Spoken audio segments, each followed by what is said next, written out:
ఏపీలో సంచలనం సృష్టించిన మద్యం కుంభకోణంలో ఆరోపణలు ఎదుర్కొంటున్న కారుమూరి నాగేశ్వరరావు రిమాండ్ రిపోర్టులో కీలక అంశాలు వెలుగు చూశాయి. లిక్కర్ స్కామ్లో కారుమూరి కుటుంబం లబ్ధి పొందినట్లు ఈడీ నిర్ధారించింది. మద్యం రవాణా కుంభకోణంలో మాజీ మంత్రి కారుమూరి నాగేశ్వరరావు, ఆయన కుమారుడు సునీల్ కుమార్ ప్రధాన లబ్ధిదారులు, కీలక సూత్రధారులని ఎన్ఫోర్స్మెంట్ డైరెక్టరేట్ తేల్చింది.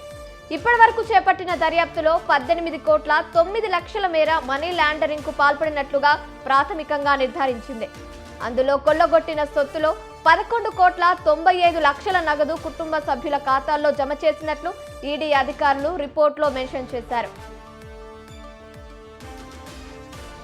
మనీ లాండరింగ్ జరిగిన సొమ్ముతో సునీల్ ఖాతాలోకి 3,73,00,000, ఆయన భార్య కీర్తి ఖాతాలోకి 6 కోట్లు, మామ వల్లూరు ప్రతాప్ రెడ్డి ఖాతాలోకి 93 లక్షలు, తల్లి కారుమూరి లక్ష్మీ కిరణ్ ఖాతాలోకి 80 లక్షలు, సోదరి కారుమూరి దీపిక ఖాతాలోకి 9 లక్షలు, అచ్చప్ప రామూర్తి ఖాతాలోకి 24 లక్షలు చేరినట్లు ఈడీ ప్రాథమికంగా అంచనా వేసింది.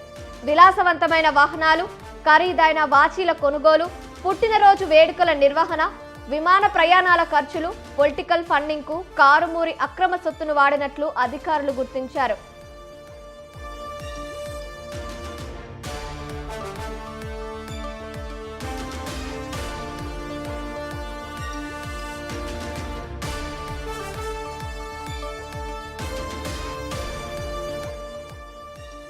మేజర్ కాంట్రాక్ట్ సంస్థ సిగ్మా నుంచి సుదర్శన్ కన్స్ట్రక్షన్ పేరిట కారుమూరి నాగేశ్వరరావు సబ్ కాంట్రాక్ట్ పొందారని ఈడీ అధికారులు చెప్పారు. తద్వారా వచ్చిన లబ్ధిలో 85% కారుమూరి కుటుంబానికి, 15% సుదర్శన్ కన్స్ట్రక్షన్ కు చెల్లించేలా మౌఖికంగా ఒప్పందం చేసుకున్నారని వెల్లడించారు. మరోవైపు విచారణకు రావాలంటూ కారుమూరికి 10 సార్లు నోటీసులు ఇచ్చినా కేసు దర్యాప్తునకు హాజరు కాలేదని వెల్లడించారు. వాస్తవాలు దాచిపెట్టి దర్యాప్తు నుంచి తప్పించుకోవాలని ప్రయత్నించారని అధికారులు పేర్కొన్నారు. మనీ లాండరింగ్ కు పాల్పడ్డారనేందుకు స్పష్టమైన ఆధారాలున్నాయని, అందుకే అరెస్టు చేసినట్లు రిమాండ్ రిపోర్టులో ప్రస్తావించారు ఈడీ అధికారులు.